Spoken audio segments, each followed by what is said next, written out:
श्री गणेशाय नमः। श्री सरस्वत्यै नमः।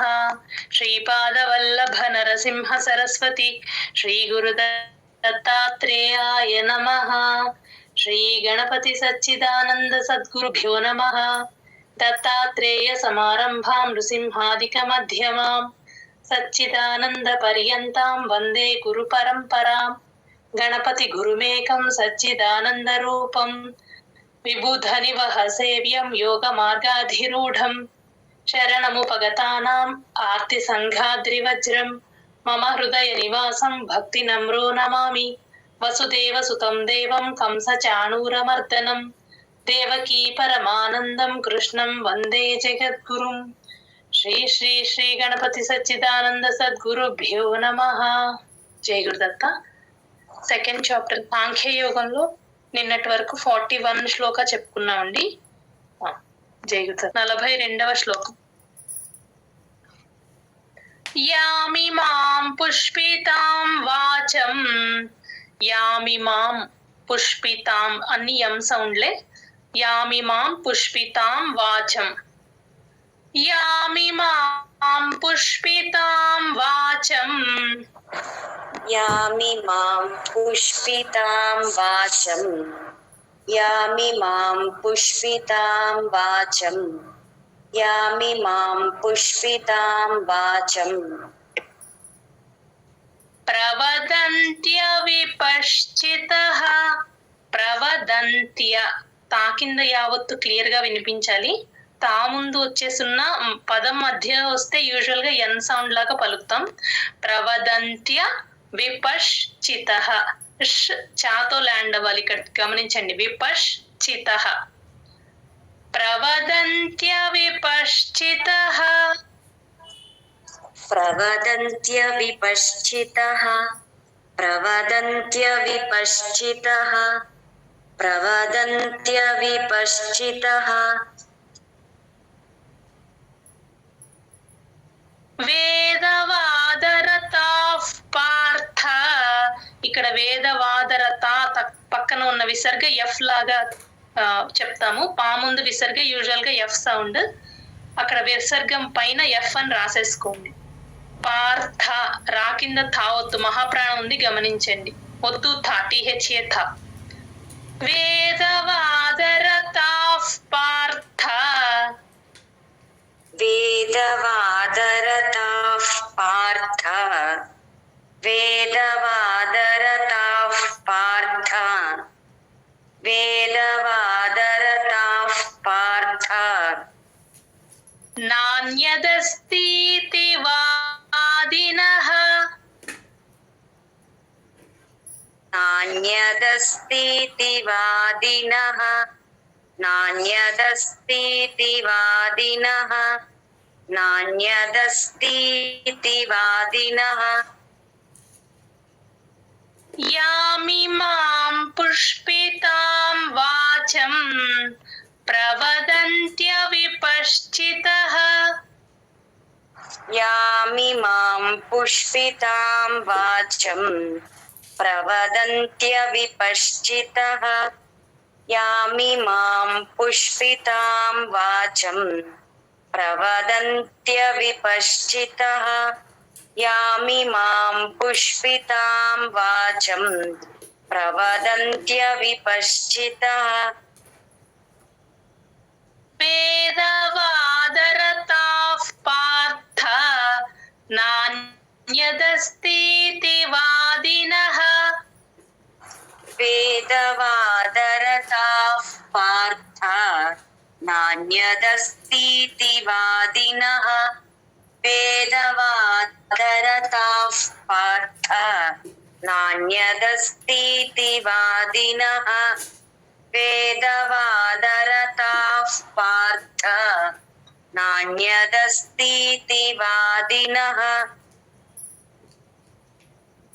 యామిమాం పుష్పితాం వాచం ప్రవదంత్య విపశ్చితః. వేదవాదరతాః పార్థ నాణ్యదస్तीति వాదినః. यामिमां పుష్పితాం వాచం ప్రవదంత్యవిపశ్చితః వేదవాదరతాః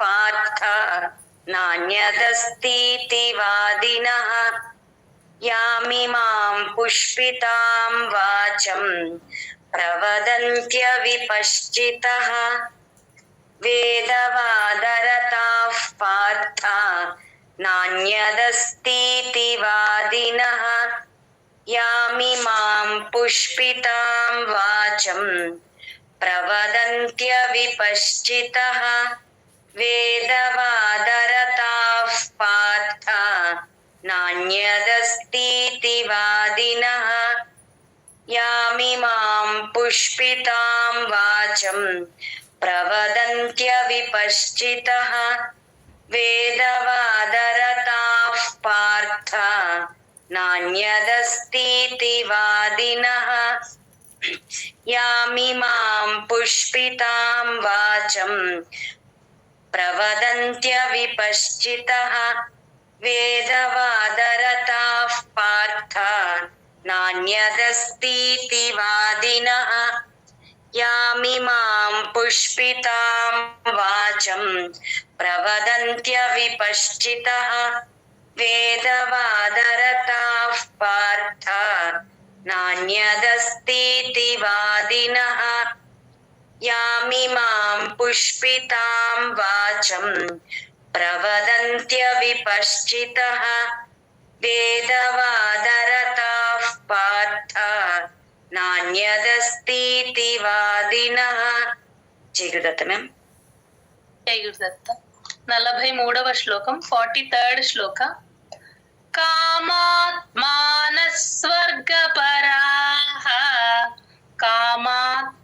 కామాత్ అని చెప్పాలి, మాకి తాని జాయిన్ చేసి చెప్పాలి. కామాత్ మానస్వర్గపరాః, సా కింద సావొత్తు వావొత్తు రెండు ఉన్నాయి గమనించండి. అందుకని కామాత్ మానస్, నాకి సాని కలుపుకుంటే మీకు సా కింద సావొత్తు క్లియర్ గా వినిపిస్తుంది. కామాత్ మానస్వర్గపరాః, స్వర్గ. కామాత్ మానస్వర్గపరాః, కామాత్మానస్వర్గపరాః, కామాత్మానస్వర్గపరాః, కామాత్మానస్వర్గపరాః. జన్మ కర్మ ఫలప్రదాం, జన్మ కర్మ ఫ, ఇది పాకి మహాప్రాణం అండి. ఫా అని చెప్పేస్తున్నాము ప్రస్తుతం వాడుక భాషలో. ఇప్పటి వరకు మనం ఫా అనే వాడతాం, ఫలం అంటాం. ఫలం అనకూడదు, ఫలం. పాకి మహాప్రాణం పెట్టి ఫల. ఇది అందరూ కొంచెం గమనించుకోండి, చాలా మంది ఇక్కడే మిస్టేక్ చేస్తారు. ఫల అనాలి, ఫల అనకూడదు. ఫలప్రదాం, ఆ పా కింద రకారం ఉంది కాబట్టి లాకి పాని యాడ్ చేసుకొని ఫల అని రెండు పెదాలు మూసి చెప్తే పా కింద రకారం స్ట్రెస్ కరెక్ట్ గా వినిపిస్తుంది. ఫలప్రదాం, జన్మ కర్మ ఫలప్రదాం, జన్మ కర్మ ఫలప్రదాం, జన్మ కర్మ ఫలప్రదాం, జన్మ కర్మ ఫలప్రదాం. క్రియా విశేష బహుళాం, క్రియా కా కింద రకారం ఉంది గమనించండి. క్రియా విశేష రెండు, ఒకటి శంకరాశ ఇంకోటి షణ్ముఖాశ, రెండు పక్క పక్కన వచ్చాయండి. రెండిటికి డిఫరెన్స్ చూపించాలి మనం. విశేష కొంచెం ముద్దగా పలకాలి ఆ షాని, కొంచెం టంగ్ లోపలికి కొంచెం ట్విస్ట్ చేస్తే సరిపోతుంది. క్రియా విశేష బహుళాం, క్రియా విశేష బహుళాం, క్రియా విశేష బహుళాం, క్రియా విశేష బహుళాం. భోగైశ్వర్యగతిం ప్రతి, భోగై, భోకి మహాప్రాణం ఉంది గమనించండి. గా ప్లస్ ఐ, గై, ఐకారం క్లియర్ గా వినిపించాలి. భోగైష్, ఆ షా కింద వావొత్తుంది కాబట్టి గాకి షాన్ యాడ్ చేసుకొని చెప్తాం. ఇక్కడ అన్ని సంయుక్తాక్షరాలు ఉన్నాయి, షా కింద వావొత్తు, రా కింద యావొత్తు. అందుకని ప్రతిదీ ముందు అక్షరానికి జాయిన్ చేసుకొని చెప్తాం. భోగైశ్వర్య గతిం ప్రతి. ఆ పా కింద రకారం స్ట్రెస్ ఉందండి, గమనించండి. భోగైశ్వర్య గతిం ప్రతి. భోగైశ్వర్య గతిం ప్రతి. భోగైశ్వర్య గతిం ప్రతి. భోగైశ్వర్య గతిం ప్రతి. కామాత్మానస్వర్గపరాః జన్మ కర్మ ఫలప్రదాం. కామాత్మానస్వర్గపరాః జన్మ కర్మ ఫలప్రదాం. కామాత్మానస్వర్గపరాః జన్మ కర్మ ఫలప్రదాం. కామాత్మానస్వర్గపరాః జన్మ కర్మ ఫలప్రదాం. క్రియా విశేష బహుళాం భోగైశ్వర్య గతిం ప్రతి. క్రియా విశేష బహుళాం భోగైశ్వర్య గతిం ప్రతి. క్రియా విశేష బహుళాం భోగైశ్వర్య గతిం ప్రతి. క్రియా విశేష బహుళాం భోగైశ్వర్య గతిం ప్రతి. కామాత్మానస్వర్గపరాః జన్మ కర్మ ఫలప్రదాం. క్రియా విశేష బహుళాం భోగైశ్వర్య గతిం ప్రతి. కామాత్మానస్వర్గపరాః జన్మ కర్మ ఫలప్రదాం. క్రియా విశేష బహుళాం భోగైశ్వర్య గతిం ప్రతి. కామాత్మానస్వర్గపరాః జన్మ కర్మ ఫలప్రదాం. క్రియా విశేష బహుళాం భోగైశ్వర్య గతిం ప్రతి. కామాత్మానస్వర్గపరాః జన్మ కర్మ ఫలప్రదాం. క్రియా విశేష బహుళాం భోగైశ్వర్య గతిం ప్రతి.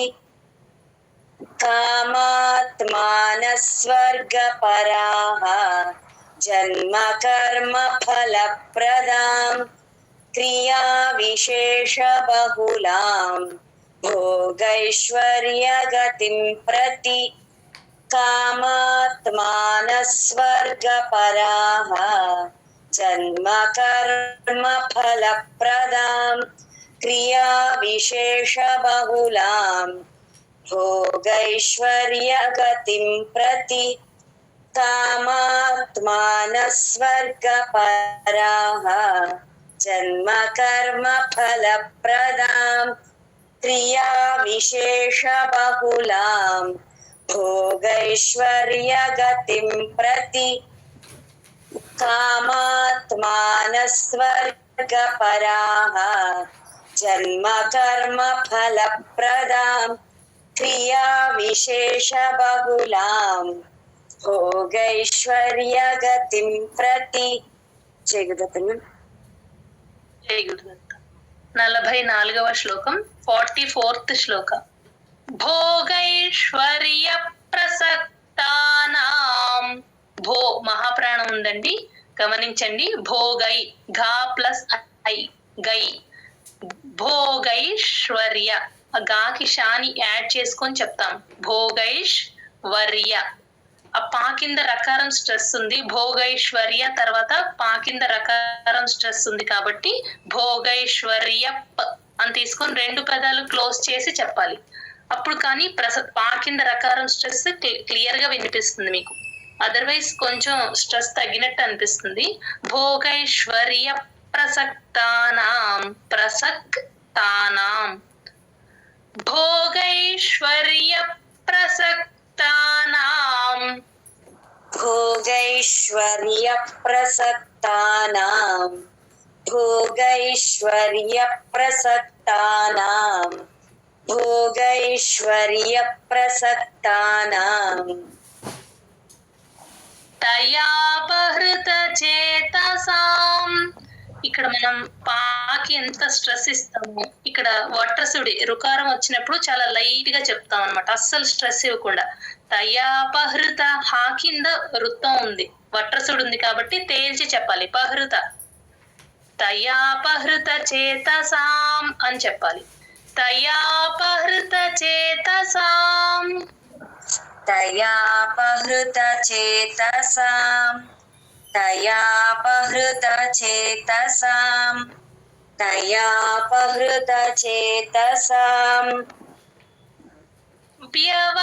వ్యవసాయాత్మిక బుద్ధి.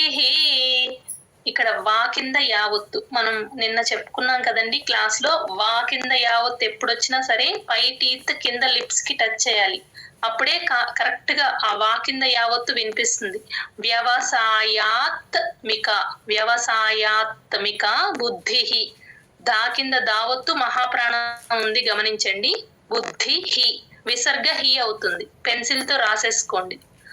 వ్యవసాయాత్మిక బుద్ధి व्यवसायात्मिका बुद्धिः व्यवसायात्मिका बुद्धिः व्यवसायात्मिका बुद्धिः సమాధౌ న విధీయతే. సమాధౌ ఆ ఔకారం దా ప్లస్ ఔ ఔ నోరు ఇలా రౌండ్ గా అవ్వాలండి ఔకారం ఎప్పుడు వచ్చినా సరే. సమాధౌ దాకి మహాప్రాణం ఉంది గమనించండి. సమాధౌన విధీయతే రెండు మహాప్రాణాలు ఉన్నాయి, విధీయతేలో ధీకి మహాప్రాణం ఉంది. సమాధౌన విధీయతే समाधौ न विधीयते समाधौ न विधीयते समाधौ न विधीयते భోగైశ్వర్య ప్రసక్తానాం తయాపహృత చేతసాం भोगैश्वर्यप्रसक्तानां तयापहृतचेतसां भोगैश्वर्यप्रसक्तानां तयापहृतचेतसां भोगैश्वर्यप्रसक्तानां तयापहृतचेतसां వ్యవసాయాత్మిక బుద్ధి సమాధౌ న విధీయతే व्यवसायात्मिका बुद्धिः समाधौ न विधीयते व्यवसायात्मिका बुद्धिः समाधौ न विधीयते व्यवसायात्मिका बुद्धिः समाधौ न विधीयते భోగైశ్వర్య ప్రసక్తానాం తయాపహృత చేతసాం వ్యవసాయాత్మిక బుద్ధి సమాధౌ న విధీయతే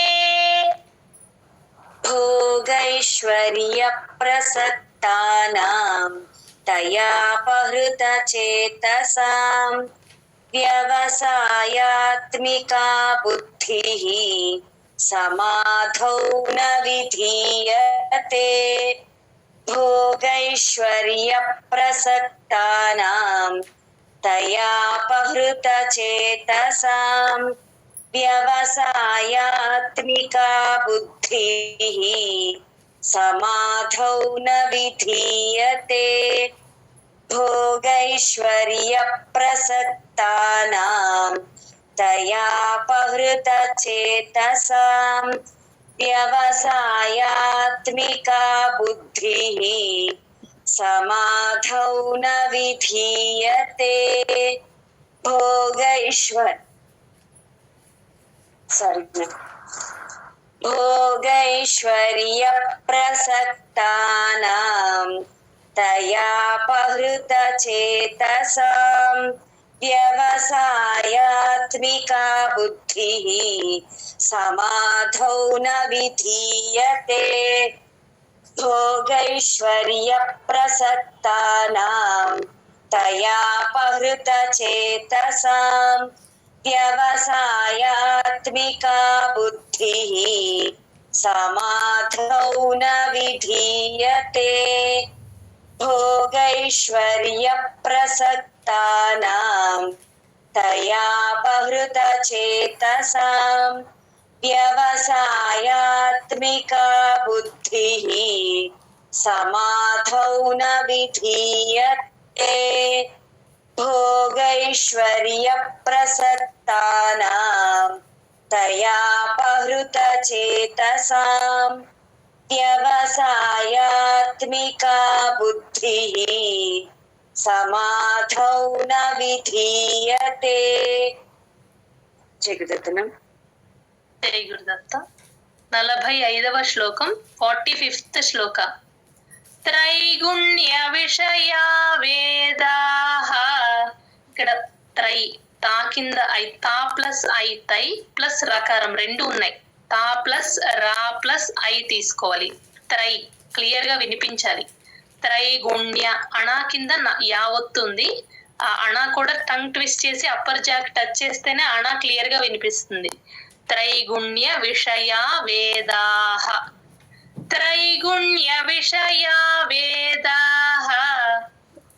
త్రైగుణ్య విషయా వేదాః. త్రైగుణ్య విషయా వేదాః. త్రైగుణ్య విషయా వేదాః. నిస్త్రైగుణ్యో భవార్జున. నిస్త్రై పైన పెన్సిల్ తో రాసేసుకోండి విడగొట్టి. నిస్త్రై. ఇక్కడ త్రైగుణ్యాలు త్రై ఎలా పలుకుతామో ఇక్కడ నిస్త్రైగుణ్యాలో కూడా అలాగే పలకాలి. నిస్త్రై. తా కింద రావొత్తు ఐత్వం రెండు పలకాలి. నిస్త్రైగుణ్యో భవార్జున. భాకి మహాప్రాణం ఉంది. భవార్జున స్ప్లిట్ చేసి రాసుకోండి. ఈ శ్లోకం కొంచెం కష్టంగా ఉంటుంది. నిస్త్రైగుణ్యో భవార్జున. నిస్త్రైగుణ్యో భవార్జున. నిస్త్రైగుణ్యో భవార్జున. నిస్త్రైగుణ్యో భవార్జున. నిర్ద్వంద్వో నిత్య సత్వస్థః. ఇది హార్డ్ వర్డ్ లాగా అమ్మా ఈ చాప్టర్ లో.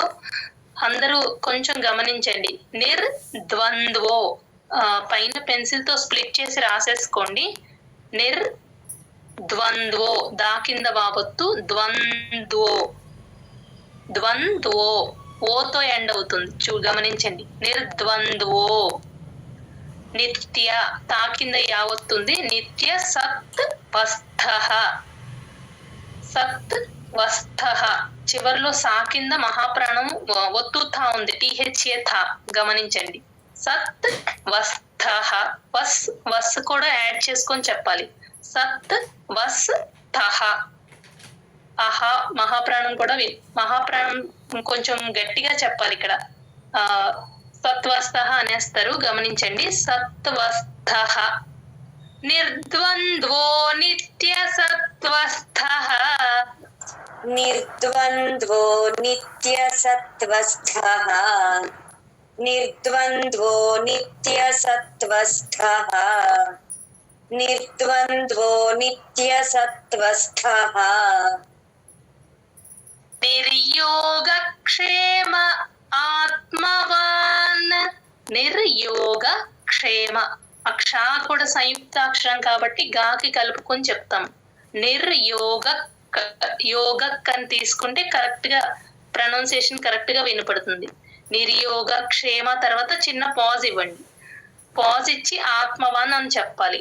ఆ అచ్చు కాబట్టి ఓవల్ సౌండ్ కాబట్టి ఓవల్ సౌండ్ ముందు చిన్న గ్యాప్ ఇస్తాం. నిర్యోగ క్షేమ తర్వాత గ్యాప్ ఇచ్చి ఆత్మవాన్. నిర్యోగక్షేమ ఆత్మవాన్ నిర్యోగక్షేమ ఆత్మవాన్ నిర్యోగక్షేమ ఆత్మవాన్ నిర్యోగక్షేమ ఆత్మవాన్ త్రైగుణ్య విషయా వేదాః నిస్త్రైగుణ్యో భవార్జున త్రైగుణ్య విషయా వేదాః నిస్త్రైగుణ్యో భవార్జున త్రైగుణ్య విషయా వేదాః నిస్త్రైగుణ్యో భవార్జున త్రైగుణ్య విషయా వేదాః నిస్త్రైగుణ్యో భవార్జున నిర్ద్వంద్వో నిత్యసత్వస్థః నిర్యోగక్షేమ ఆత్మవాన్ నిర్ద్వంద్వో నిత్యసత్వస్థః నిర్యోగక్షేమ ఆత్మవాన్ నిర్ద్వంద్వో నిత్యసత్వస్థః నిర్యోగక్షేమ ఆత్మవాన్ నిర్ద్వంద్వో నిత్యసత్వస్థః నిర్యోగక్షేమ ఆత్మవాన్ త్రైగుణ్య విషయా వేదాః నిస్త్రైగుణ్యో భవార్జున నిర్ద్వంద్వో నిత్యసత్వస్థః నిర్యోగక్షేమ ఆత్మవాన్ త్రైగుణ్య విషయా వేదాః నిస్త్రైగుణ్యో భవార్జున నిర్ద్వంద్వో నిత్యసత్వస్థః నిర్యోగక్షేమ ఆత్మవాన్ త్రైగుణ్య విషయా వేదాః నిస్త్రైగుణ్యో భవార్జున నిర్ద్వంద్వో నిత్యసత్వస్థః నిర్యోగక్షేమ ఆత్మవాన్ త్రైగుణ్య విషయా వేదాః నిస్త్రైగుణ్యో భవార్జున నిర్ద్వంద్వో నిత్యసత్వస్థః నిర్యోగక్షేమ ఆత్మవాన్ త్రైగుణ్య విషయా వేదాః నిస్త్రైగుణ్యో భవార్జున నిర్ద్వంద్వో నిత్యసత్వస్థః నిర్యోగక్షేమ ఆత్మవాన్ త్రైగుణ్య విషయా వేదాః నిస్త్రైగుణ్యో భవార్జున నిర్ద్వంద్వో నిత్యసత్వస్థః నిర్యోగక్షేమ ఆత్మవాన్ త్రైగుణ్య విషయా వేదాః నిస్త్రైగుణ్యో భవార్జున నిర్ద్వంద్వో నిత్యసత్వస్థః నిర్యోగక్షేమ ఆత్మవాన్ త్రైగుణ్య విషయా వేదాః నిస్త్రైగుణ్యో భవార్జున నిర్ద్వంద్వో నిత్యసత్వస్థః నిర్యోగక్షేమ ఆత్మవాన్. జై గురుదత్త మ్యామ్. జై గురుదత్త. 46వ శ్లోకం 46th శ్లోక. యావానర్థ ఉదపానే యావానర్థ రా కింద ఒత్తు థా టిహెచ్ఏ థా ఉందండి, గమనించండి. యావానర్థ తర్వాత చిన్న గ్యాప్ ఇచ్చి ఉదపానే అని చెప్పాలి. ఓ అచ్చు అది కంఠంలో నుంచి రావాలి. యావానర్థ ఉదపానే యావానర్థ ఉదపానే యావానర్థ ఉదపానే యావానర్థ ఉదపానే సర్వతః సంప్లుతోదకే సర్వత సా కింద సా వస్తుంది కాబట్టి ఆ తాకి సాని యాడ్ చేసుకొని చెప్పాలి. సర్వత సంప్లుతోదకే. కేకి దీర్ఘం ఉంది ఎండింగ్ లో, గమనించండి, దీర్ఘాలు కట్ చేయకూడదు. సర్వత సంప్లుతోదకే. सर्वतः सम्प्लुतोदके सर्वतः सम्प्लुतोदके सर्वतः सम्प्लुतोदके तावान् सर्वेषु वेदेषु तावान् सर्वेषु वेदेषु तावान् सर्वेषु वेदेषु तावान् सर्वेषु वेदेषु బ్రాహ్మణస్య విజానతః. ఇక్కడ బా కింద రకారం ఉందండి, గమనించండి. హా కింద మా వచ్చినప్పుడు మా ఫస్ట్ చెప్పి తర్వాత హా చెప్తాం. బ్రాహ్మణ ఇక్కడ రివర్స్, అంటే హా కింద మా నా హణ వచ్చినప్పుడు, కొన్ని అక్షరాలు వచ్చినప్పుడు చెప్తాను, నోట్ చేసుకుందరు. కానీ ప్రస్తుతం అయితే బ్రాహ్మణ అని రాసుకోండి. ఫస్ట్ మా చెప్తాము, తర్వాత హా చెప్తాము. ఇది అందరూ చాలా ఎక్కువ మిస్టేక్ చేస్తూ ఉంటారు. పైన పెన్సిల్ తో రాసుకోండి. బ్రాహ్మ్ ఫస్ట్ మా, తర్వాత హా చెప్పాలి. బ్రాహ్మణ అణ క్లియర్ గా వినిపించాలి. సా కింద యావత్తు కూడా క్లియర్ గా వినిపించాలి.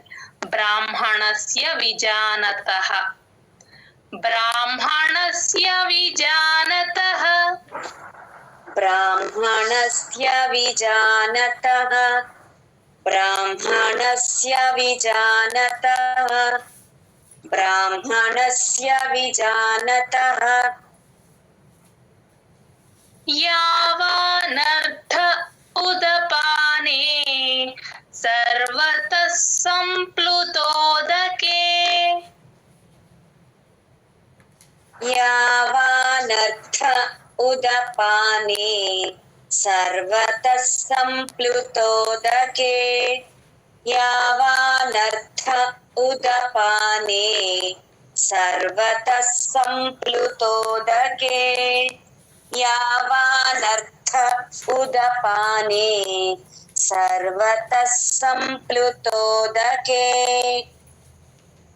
तावान् सर्वेषु वेदेषु ब्राह्मणस्य विजानतः.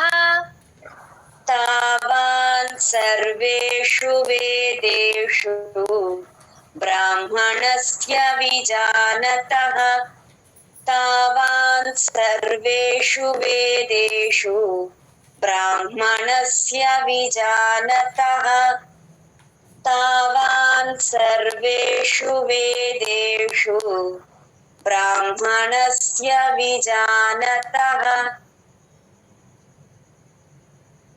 यावानर्थ उदपाने सर्वतः सम्प्लुतोदके तावान् सर्वेषु वेदेषु ब्राह्मणस्य विजानतः. यावानर्थ उदपाने सर्वतः सम्प्लुतोदके तावान् सर्वेषु वेदेषु ब्राह्मणस्य विजानतः यावानर्थ उदपाने सर्वतः सम्प्लुतोदके तावान् सर्वेषु वेदेषु ब्राह्मणस्य विजानतः यावानर्थ उदपाने सर्वतः सम्प्लुतोदके तावान् सर्वेषु वेदेषु ब्राह्मणस्य विजानतः यावानर्थ उदपाने सर्वतः सम्प्लुतोदके तावान् सर्वेषु वेदेषु ब्राह्मणस्य विजानतः यावानर्थ उदपाने सर्वतः सम्प्लुतोदके तावान् सर्वेषु वेदेषु ब्राह्मणस्य विजानतः यावानर्थ उदपाने सर्वतः सम्प्लुतोदके तावान् सर्वेषु वेदेषु ब्राह्मणस्य विजानतः यावानर्थ उदपाने सर्वतः सम्प्लुतोदके तावान् सर्वेषु वेदेषु ब्राह्मणस्य विजानतः। जय गुरुदत्त मैम। జై గురుదత్త. 47th శ్లోక 47వ శ్లోకం. కర్మణ్యేవాధికారస్తే. కర్మణ్యే, ఈ కర్మ అణ చాలా మంది అంటే మొత్తం చాప్టర్ లో చాలా వరకు చాలా చోట్ల వస్తుందండి. ఫ్లోలో ఏం చేస్తుందంటే కర్మణ అనేస్తారు. కర్మణ్య, ఆ కర్మణ్య ఎప్పుడు వచ్చినా సరే కరెక్ట్ గా అణ కింద యావత్తు క్లియర్ గా పలికేటట్టు చూసుకోవాలి. కర్మణ్యే అణ కింద యావత్తు. కర్మణ్యే వాధికారస్తే, ధాకి మహాప్రాణం ఉంది గమనించండి. వాధికారస్తే, రాకి సాని యాడ్ చేసుకొని రస్ తేతో ఎండ్ అవుతుంది గమనించండి. కర్మణ్యే వాధికారస్తే. कर्मण्येवाधिकारस्ते कर्मण्येवाधिकारस्ते कर्मण्येवाधिकारस्ते మా ఫలేషు కదాచన. ఇక్కడ కూడా ఇందాక మనం చెప్పుకున్నట్టు ఫా అనకూడదు, ఫా ఒత్తు ఫా అంతే. మా ఫలేషు ఆశ కొంచెం ముద్దగా చెప్పాలి. షణ్ముఖాష. మా ఫలేషు కదాచన. మా ఫలేషు కదాచన మా ఫలేషు కదాచన మా ఫలేషు కదాచన మా కర్మ ఫల హేతుర్భూః. మా కర్మ ఫల, ఇక్కడ కూడా ఫా అనకూడదండి, ఫల అని చెప్పాలి. పాకి మహాప్రాణం పెట్టి మా కర్మ ఫల. ఫల హే, అది హా, హంసలో హా.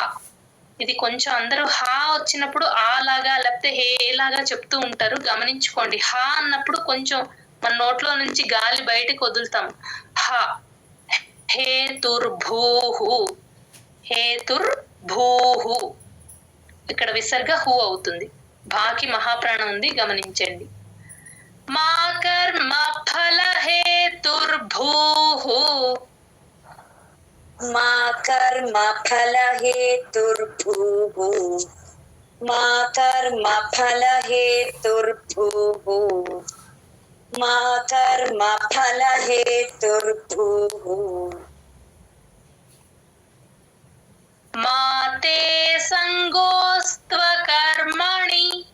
మాతే సంగోస్త్వ, ఆ సా కింద తావొత్తు వావొత్తు రెండు ఉన్నాయి కాబట్టి గాకి సాని యాడ్ చేసుకొని చెప్తాం. సంగోస్త్వ, సంగోస్త్వ కర్మణి. అణ క్లియర్ గా వినిపించాలి. మాతే సంగోస్త్వ కర్మణి. మాతే సంగోస్త్వ కర్మణి మాతే సంగోస్త్వ కర్మణి మాతే సంగోస్త్వ కర్మణి కర్మణ్యేవాధికారస్తే మా ఫలేషు కదాచన. कर्मण्येवाधिकारस्ते मा फलेषु कदाचन कर्मण्येवाधिकारस्ते मा फलेषु कदाचन कर्मण्येवाधिकारस्ते मा फलेषु कदाचन మా కర్మ ఫల హేతుర్భూః मा ते सङ्गोऽस्त्वकर्मणि मा कर्मफलहेतुर्भूः मा ते सङ्गोऽस्त्वकर्मणि मा कर्मफलहेतुर्भूः मा ते सङ्गोऽस्त्वकर्मणि मा कर्मफलहेतुर्भूः मा ते सङ्गोऽस्त्वकर्मणि कर्मण्येवाधिकारस्ते मा फलेषु कदाचन मा कर्मफलहेतुर्भूः मा ते सङ्गोऽस्त्वकर्मणि कर्मण्येवाधिकारस्ते मा फलेषु कदाचन मा कर्मफलहेतुर्भूः मा ते सङ्गोऽस्त्वकर्मणि कर्मण्येवाधिकारस्ते मा फलेषु कदाचन मा कर्मफलहेतुर्भूः मा ते सङ्गोऽस्त्वकर्मणि कर्मण्येवाधिकारस्ते मा फलेषु कदाचन मा कर्मफलहेतुर्भूः मा ते सङ्गोऽस्त्वकर्मणि कर्मण्येवाधिकारस्ते मा फलेषु कदाचन मा कर्मफलहेतुर्भूः मा ते सङ्गोऽस्त्वकर्मणि कर्मण्येवाधिकारस्ते मा फलेषु कदाचन मा कर्मफलहेतुर्भूः मा ते सङ्गोऽस्त्वकर्मणि कर्मण्येवाधिकारस्ते मा फलेषु कदाचन मा कर्मफलहेतुर्भूः मा ते सङ्गोऽस्त्वकर्मणि कर्मण्येवाधिकारस्ते मा फलेषु कदाचन मा कर्मफलहेतुर्भूः मा ते सङ्गोऽस्त्वकर्मणि कर्मण्येवाधिकारस्ते मा फलेषु कदाचन मा कर्मफलहेतुर्भूः మా తే సంగోస్త్వకర్మణి. జై గురుదత్త మ్యామ్. జై గురుదత్త. రిపీట్ చేయగలరమ్మా? చేస్తాను. 48th శ్లోక, 48వ శ్లోకం. యోగస్థః కురు కర్మాణి. యోగస్థః స్థా పక్కన ఉన్న విసర్గ హెచ్ లాగా చెప్తామండి. ఆ సా కింద ఒత్తు థాటి హెచ్ థా ఉంది, దానికి హెచ్ కలుపుకొని చెప్పాలి. యోగస్థః విసర్గ సగమే చెప్తాం, హాఫ్ విసర్గ పలుకుతాం, అందుకని హెచ్ సౌండ్ వస్తుంది. యోగస్థః ఇది కొంచెం కష్టంగా ఉంటుంది పలకడం. ఈ శ్లోకం అంతా 48th శ్లోక, కొంచెం ఎక్కువ ప్రాక్టీస్ చేయాలి అందరూ. యోగస్థః కురు కర్మాణి. యోగస్థః కురు కర్మాణి. యోగస్థః కురు కర్మాణి. యోగస్థః కురు కర్మాణి. సంగం త్యక్త్వా ధనంజయ. సంగం త్యక్త్వా, తా కింద యావత్తుందండి, గమనించండి. త్యక్త్వా, మళ్ళీ తా కింద వావత్తు వస్తుంది. త్యక్త్వా. త్యక్త్వా ధనంజయ, ధాకి మహాప్రాణం ఉంది, గమనించండి. యూజువల్ గా ధనుంజయ అంటారు, నువ్వు నాకి కొమ్ము పెడతారు, పెట్టకూడదు. ధనంజయ అంతే. సంగం త్యక్త్వా ధనంజయ. సంగం త్యక్త్వా ధనంజయ. సంగం త్యక్త్వా ధనంజయ. సంగం త్యక్త్వా ధనంజయ. సిద్ధ్య సిద్ధ్యో సమో భూత్వా. ఇది హార్డ్ వర్డ్ లాగా ఉంటుందండి ఈ చాప్టర్ లో. సిద్ధ్య దా కింద దావొత్తు, మహాప్రాణం యావత్తు మూడు వినిపించాలి. సిద్ధ్ యా, సికి దాని కలుపుకొని చెప్పాలి. సిద్ధ్య సిద్ధియో, సిద్ధ్య సిద్ధియో. ఆ సా కింద సావత్తు ఉంది, సిద్ధియో తర్వాత సా కింద సావత్తు ఉంది కాబట్టి ఈ సిద్ధ్య సిద్ధియోస్ అని తీసుకుంటాం. ఆ సాని ధియోకి యాడ్ చేసుకొని చెప్పాలి. సిద్ధ్య సిద్ధియో సమో భూత్వా. భూకి మహాప్రాణం ఉంది గమనించండి. తాని కూడా భూకి యాడ్ చేసుకొని చెప్పాలి. భూత్ భూత్ అని తీసుకోవాలి. భూత్వా. సిద్ధ్య సిద్ధ్యో సమో భూత్వా. సిద్ధ్య సిద్ధ్యో సమో భూత్వా. సిద్ధ్య సిద్ధ్యో సమో భూత్వా. సిద్ధ్య సిద్ధ్యో సమో భూత్వా. సమత్వం యోగ ఉచ్యతే. సమత్వం మాకి తాని కలుపుకొని చెప్పాలి. సమత్వం యోగ, యోగ తర్వాత చిన్న గ్యాప్ ఇచ్చి ఉచ్యతే అని చెప్పాలి. ఆ ఊ అచ్చు కాబట్టి యోగ చిన్న గ్యాప్ ఇచ్చి ఉచ్యతే. చా కింద యావత్ ఎప్పుడు వచ్చినా ఉచ్యతే యా పైన రాసేసుకోండి, అదర్వైజ్ ఉచ్యతే ఉచ్యతే అని చెప్పేస్తారు. సమత్వం యోగ ఉచ్యతే. సమత్వం యోగ ఉచ్యతే. సమత్వం యోగ ఉచ్యతే. సమత్వం యోగ ఉచ్యతే. యోగస్థః కురు కర్మాణి సంగం త్యక్త్వా ధనంజయ. యోగస్థః కురు కర్మాణి సంగం త్యక్త్వా ధనంజయ. యోగస్థః కురు కర్మాణి సంగం త్యక్త్వా ధనంజయ. యోగస్థః కురు కర్మాణి సంగం త్యక్త్వా ధనంజయ. సిద్ధ్య సిద్ధ్యో సమో భూత్వా. సమత్వం యోగ ఉచ్యతే. సిద్ధ్య సిద్ధ్యో సమో భూత్వా. సమత్వం యోగ ఉచ్యతే. సిద్ధ్య సిద్ధ్యో సమో భూత్వా. సమత్వం యోగ ఉచ్యతే. సిద్ధ్య ఉచ్యతే ఉచ్యతే. యావత్ వినిపించలేదా మ్యామ్?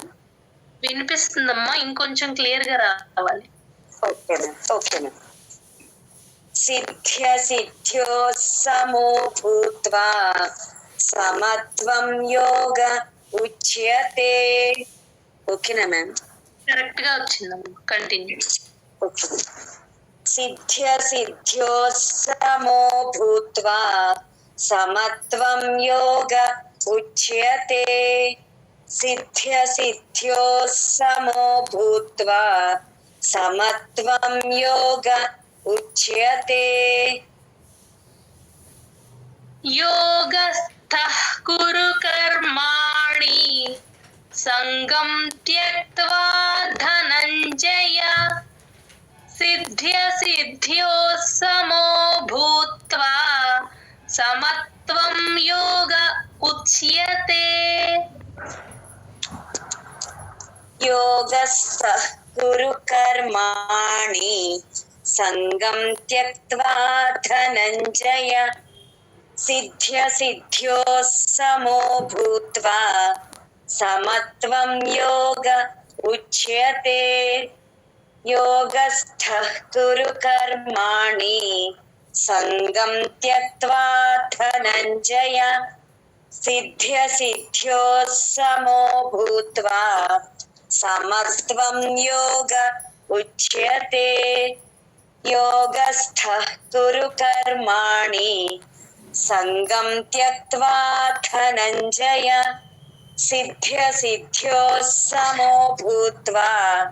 సమత్వం యోగ ఉచ్యతే యోగస్థః కురు కర్మాణి సంగం త్యక్త్వా ధనంజయ సిద్ధ్యో సమో భూత్వా సమత్వం యోగ ఉచ్యతే యోగస్థః కురు కర్మాణి సంగం త్యక్త్వా ధనంజయ సిద్ధ్యో సమో భూత్వా సమత్వం యోగ ఉచ్యతే యోగస్థః కురు కర్మాణి సంగం త్యక్త్వా ధనంజయ సిద్ధ్యో సమో భూత్వా సమత్వం యోగ ఉచ్యతే యోగస్థః కురు కర్మాణి సంగం త్యక్త్వా ధనంజయ సిద్ధ్యో సమో భూత్వా సమత్వం యోగ ఉచ్యతే యోగస్థః కురు కర్మాణి సంగం త్యక్త్వా ధనంజయ సిద్ధ్యో సమో భూత్వా సమత్వం యోగ ఉచ్యతే. జయ గురుదత్త. జై గురుదత్త. 49th శ్లోక 49వ శ్లోకం. దూరేణ హ్యవరం కర్మ, దూరేణ అది అణ అండి, దూరేణ హ్యవరం, హా కింద యావత్తుంది గమనించండి, అందుకని అణాకి హాని యాడ్ చేసుకొని చెప్పాలి. దూరేణ హ్యవరం, ఆ హా ఎప్పుడు వచ్చినా సరే కొంచెం గాలి కొంచెం లైట్ గా బయటికి వదిలితేనే హా కరెక్ట్ గా వినిపిస్తుంది. దూరేణ హ్యవరం కర్మ, దూరేణ హ్యవరం కర్మ, దూరేణ హ్యవరం కర్మ, దూరేణ హ్యవరం కర్మ. బుద్ధియోగాత్ ధనంజయ, ఇక్కడ బుద్ధి మహాప్రాణం ఉందండి, దా కింద దావత్తు మహాప్రాణం బుద్ధి, భూకి దాని యాడ్ చేసుకుని చెప్పాలి. బుద్ధి, బుద్ధి యోగాద్, యోగాద్ అని తీసుకుంటే దా కింద దావత్తు మహాప్రాణం రెండు వినిపించాలి ఇక్కడ కూడా. బుద్ధి యోగాద్ ధనంజయ, యోగాద్ అని తీసుకున్నప్పుడు మీకు దా కింద దావత్తు క్లియర్ గా వినిపిస్తుంది. బుద్ధి యోగాద్ ధనంజయ, బుద్ధియోగాత్ ధనంజయ, బుద్ధియోగాత్ ధనంజయ, బుద్ధియోగాత్ ధనంజయ. బుద్ధౌ శరణమన్విచ్ఛ, బుద్ధౌ ఔకారం, బుద్ధ్ ఔ, ఔ ఎప్పుడు వచ్చినా సరే నోరు ఇలా రౌండ్ గా అవ్వాలి, అది గమనించుకోండి.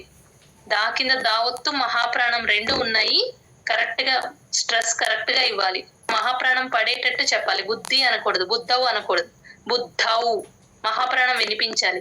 బుద్ధౌ శరణ అణ, శరణ శరణ మన్ విచ్చ, ఇక్కడ స్ప్లిట్ చేసి రాసేసుకోండి. మన్ విచ్చ, చా కింద చావత్తు ఉంది, మన్ విచ్చ, వాకి చాని యాడ్ చేసుకొని చెప్తే చా కింద చావత్తు పడుతుంది. అక్కడ చా కింద చావత్తు మహాప్రాణం కూడా ఉంది, గమనించండి ఎండింగ్ లో. బుద్ధౌ శరణమన్విచ్ఛ, బుద్ధౌ శరణమన్విచ్ఛ, బుద్ధౌ శరణమన్విచ్ఛ, బుద్ధ